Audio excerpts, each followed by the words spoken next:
خب، سلام، وقتتون بخیر. امروز تو این ویدیو میخوام در مورد افسانه تثبیت و پیمانسپاری ارضی در سال 1374 باهاتون حرف بزنم. نکاتی که خدمت شما خواهم گفت در واقع اه، در کتبی که خدمتتون معرفی خواهم کرد وجود داره. اقتصاد سیاسی جمهوری اسلامی به کوشش بهمن احمدی عمویی. اون چیزی که برای ما خیلی مهمه قسمتی هستش که آقایان عادلی و روغنی زنجانی توی این موضوع صحبت کردن. کتاب بعدی اقتصاد سیاسی ایران دکتر کاتوزیان هست که این در واقع در مورد بحران هایی که ما توی بحث نفت داریم و اقتصاد نفتی، یعنی برای اونه به سال به دهه 70 اینها نمیرسه. به واقع بیشتر مطالعه این کتاب باعث میشه که بحث توسعه اقتصادی، بحران‌های اقتصادی، بی‌ثباتی سیاسی و اینها رو ببینید و کمیت و کیفیت نفت و اقتصاد سیاسی. و کتاب بعدی هم آقای هروی هست، این هم اقتصاد سیاسیه که در واقع با مطالعه اینها که اول من پیشنهاد میکنم اقتصاد سیاسی آقای عمویی رو اگه دوست دارید مطالعه بکنید این رو مطالعه بکنید. حالا من یک جای این رو هم آماده کرده بودم.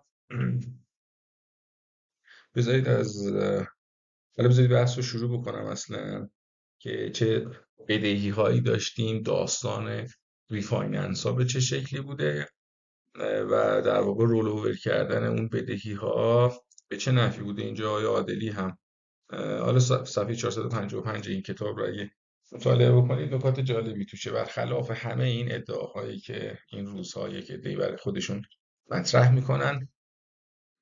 بدونید عزیزان، نه آقای دکتر عادلی در واقع منشأ این امور بودن، نه آقای دکتر داوودی، هیچ کدوم. یک شخصی به نام آقای دکتر احمد عزیزی اتفاقا امور فنی این در واقع ریفایننس ها و رولوور ها رو انجام دادن. من سعی میکنم یک گفتگویی رو با دکتر احمد عزیزی تدارک ببینم که حتما شما اون رو ببینید و بشنوید. به هر حال خب یه عده‌ای چون صرفا مسئول بودن ممکنه زیر دست ها یک سری ابتکارات شخصی از خودشون نشون داده باشن و حتی یک زمانی اینها مخالف اون ابتکارات بوده باشن، ولی خب الان دارن به نام خودشون میزنن. علی ای حال من امروز میخوام روی نمودار ارز و تثبیت رو بهتون نشون بدم که فرایندش به چه شکله و روی در واقع خاطراتی که توی دهه 70 بوده، خصوصا اون برهه شاید 68 69 تا سال 74، چون 74 نیست، اصلش از 68 69 شروع میشه به واسطه بدهی ها و در واقع بدهی کوتاه مدت و بلند مدتی که داشتیم و میرسیم مثلا به سال 73 که دیگه به هر حال اون بدهی ها رولوور میشه، عقب انداخته میشه و حتی تنفس 2 ساله داده میشه. خب من از همینجا شروع میکنم مباحثم رو و خدمتون هستم. در واقع در سال 72 یک بحثی که داریم اینه که ما الان چرا منکر پیمانسپاری ارزی هستیم، چون مسئولیت در واقع تخصیص یا مسئولیت به هر حال به حساب ننشستن ارز به گردن بانک مرکزی میفته. این شاهکار یک بار دیگه در تاریخ جمهوری اسلامی رخ داده سال 72 و یک مصوبه ای رو در واقع داشتن که ما با تفاوت تعهدات ارزی بخش خصوصی رو که در واقع مازاد بر نرخ 80 تومن بود رو به گردن دولت مینداخت، به گردن بانک مرکزی مینداخت و داستان ها از این درست شد. اه، این کارها رو در واقع آقایان عادلی، پرویز داوودی و آقای شرافت جهرومی، اینها دست گل‌های ایشونه، این عزیزانه، یعنی از این جنس رو انجام دادن و بعدش تبعات بعدی رو برای ما در پی داشت. ما شانس بسیار بسیار عجیبی آوردیم، یعنی خیلی شانس داشتیم که یه اتفاقاتی افتاد روی ارزش مارک، یه سری اتفاقات دیگه توی دنیا افتاد، خلاصه مجبور شدن نزدیک 19-20 میلیارد دلار ما رو دوباره 2 سال بهمون تنفس بدن، عقب بندازن، خب که سررسید شده بود. بعد تقریبا با حالا دقیقا یادم نیست، باید نگاه میکردم اعداد رو، ولی 25-6 میلیارد دلار اصل و فرع وام هایی که داشتیم رو اومدن دوباره مجددا تقسیط کردن توی 4 سال. 2 سالم قبلش به اون تنفس دادن. این یعنی چی؟ یعنی شما تونستی سال 74 25 میلیارد دلار، 26 میلیارد دلار وام ارزی بگیری. خب تفاوت سال 74 با الان که ما میگیم نمیشه چون حساب رسمی نداریم، در واقع حساب رسمی بانکی، حساب رسمی پرداخت نداریم، با الان اینه: ما الان پول فوره که اومد قطر رو نمیتونیم بگیریم، یعنی همین الان هم در واقع قفل شده به واسطه اون مصوبه‌ای که کنگره امریکا داد. خوبه که در روی زمین حرف بزنیم، در مورد واقعیات، نه اوهام، نه اتفاقاتی که در مثلا 20 سال پیش افتاده. یک، ما اصلا در شرایطی نیستیم به لحاظ بانکی که با سال 74 قابل قیاس باشیم. به لحاظ تحریمی همچین شرایطی رو نداریم. به لحاظ داده‌های پولی و مالی همچین شرایطی رو نداریم. به لحاظ چطور بگم پیشرفته بودن تحریم ها همچین وضعیتی رو نداریم. اصلا تعداد تحریم ها، موضوعات تحریم ها، هیچ کدوم از اینها قابل قیاس با دهه 70 و سال 74 نیست که من اینجا بهتون نشون میدم سال 74 چیه داستانش. و آقایونی که در مورد تثبیت حرف میزنن، تثبیت رو اینجا روی نمودار بهتون نشون میدم، خودش رو روی نمودار نشون داده دیگه، هر اتفاقی که افتاده. یعنی عملا آقایون میگن که به هر قیمتی شده این رو ما اینجا نگه میداریم، بعدش حالا یه کاری اتفاقی میفته دیگه، یه جایی تامین میکنیم. یعنی و بعدش جهش رخ میده، چون این کف دسته و مو نداره و شما نمیتونی ازش مو بکنی. حالا نکته جالب اینه که سال 74، سال 73 حاصل هوشمندی آقایون نیست، حاصل مذاکرات ایران با سایر دوله، مثل آلمان، مثل فرانسه است، مثل امریکاست. اصلا اساسا کانالی که به ما اجازه در واقع تامین اعتبار دادن، کانالی که به ما اجازه مذاکره دادن، اجازه در واقع رولوور دادن، اجازه استمهال دادن، خب و اجازه ریفایننس به ما دادن، کانال مذاکره بود. مثلا مجوزهای امریکا بالا سرش بود. خب و ما بر همون اساس رفتیم در واقع مذاکره کردیم و اینا رو مجوزش رو گرفتیم و با طرف توافق رسیدیم و تمام شد کارش. و یعنی همچین وضعیتی اصلا وجود خارجی نداره. یعنی کسانی که میان در مورد اون موقع، الان خب یه طیفی اثر ندانستن، حالا من اسمش رو میذارم ندانستن، ولی به نظر من این قدری خیلی بیش از حد مغرضانه است برای اینکه یک عده‌ای رو منکوب و سرکوب و ترور شخصیتی بکنن با انواع اقسام واژه‌ها، با انواع اقسام تهمت‌ها و برچسب‌ها. اومدن بعد میگن اون سال 74 مثلا چنین و چنان شد، اگر به ما بدید این کار رو انجام بدیم ما اصلا شق و قمر میکنیم. یه تعداد آدم هم دنبال اینا راه افتادن. خب اینا آدمای عادیه توی جامعه ما هن. جز عوامن، یعنی واقعا عامی به حساب میان، چون نه اطلاعات درست حسابی تو این حوزه دارن، نه مطالعه کردن، نه حوزه علاقه و مطالعه شخصیشون بوده، نه رشته تحصیلیشون بوده، نه کارشون بوده. صرفا از یه آقایی خوششون میاد، میبینن حرفای قشنگ عدالتخواهانه میزنه، از یه طیفی خوششون میاد چون مرتبا مثلا داره میگه علت این مثلا بحرانهای تو این کشور به خاطر مثلا دلاری فروشی و فلان و این هاست. و کسی که مشکل داره توی زندگیش خب این رو نماینده خودش میدونه که داره حرفای خودش از دهن این آدم میشنوه و اینا واقعا پوپولیستن. یعنی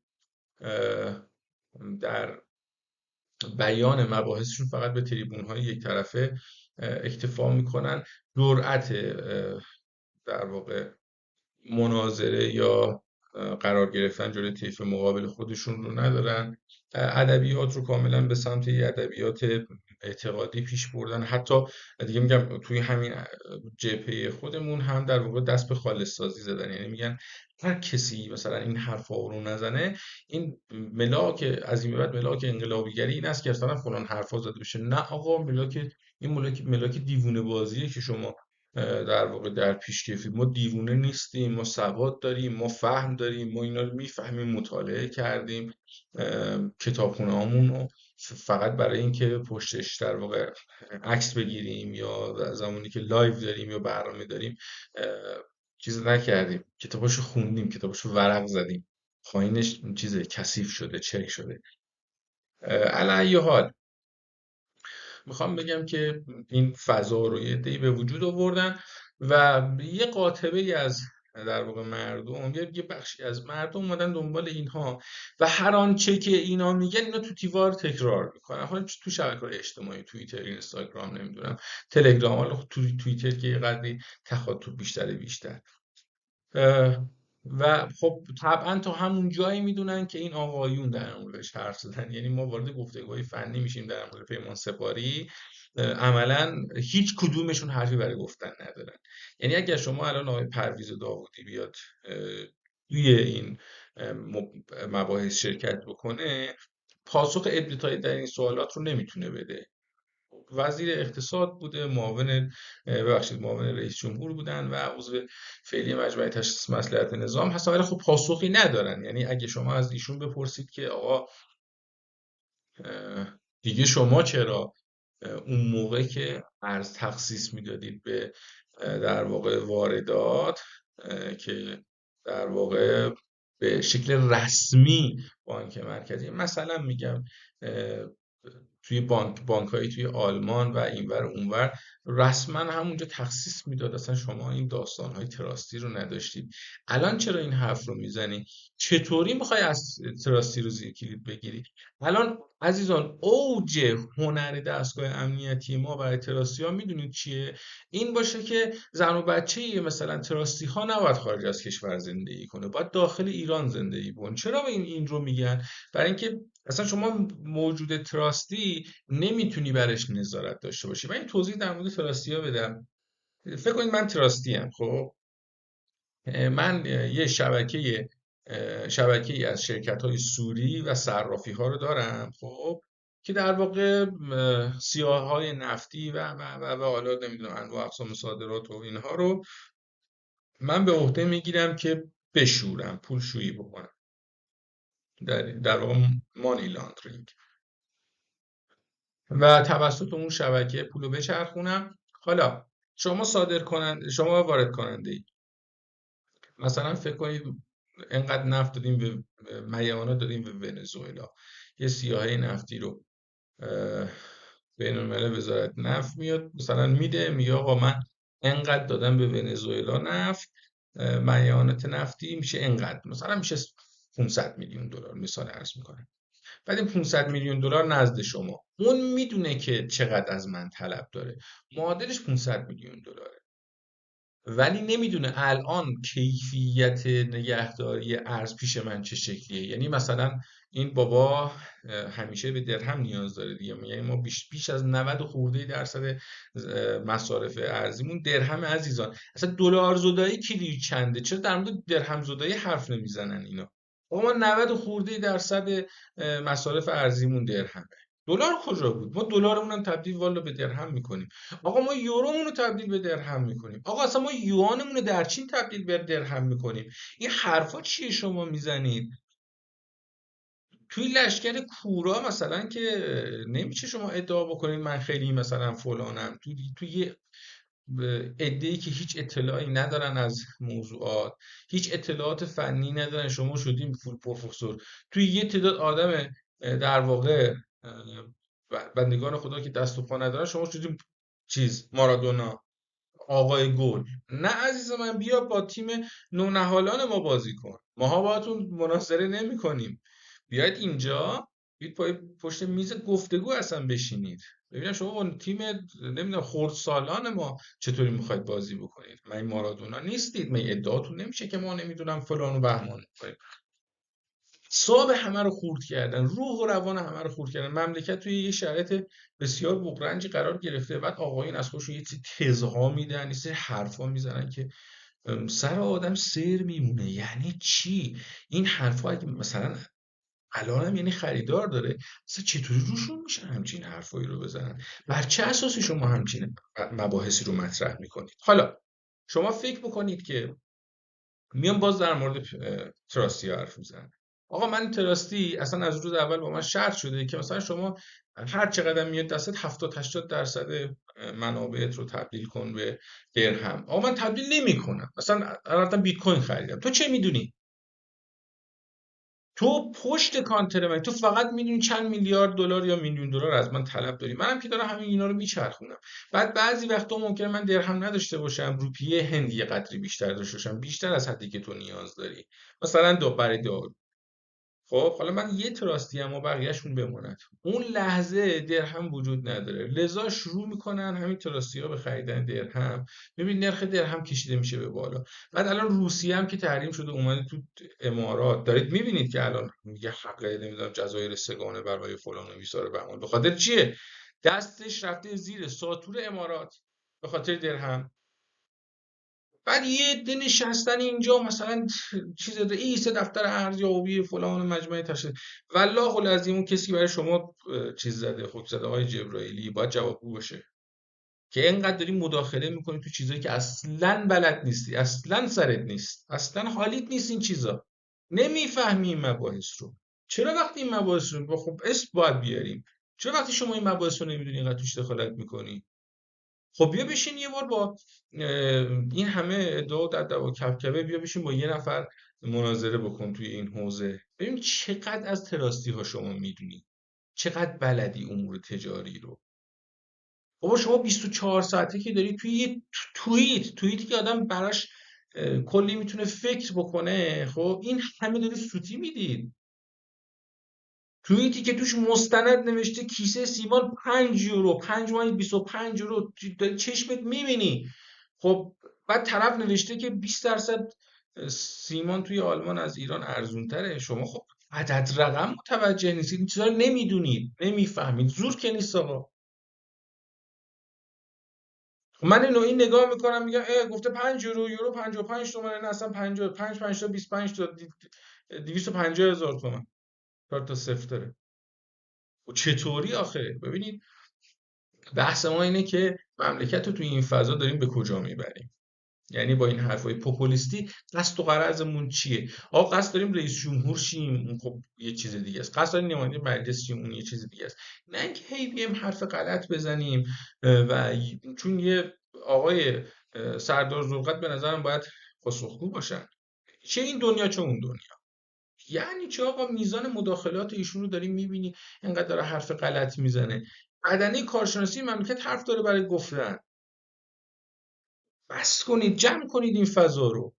خب داریم میگیم بیاد بشین مناظره بکنید، جرئت نمیکنن. باید میگه آقا گفتگو بکن، میترسن. میگیم تلفن میدیم، میگیم زنگ بزنید با هم حرف بزنیم، باز میترسن، جا میزنن.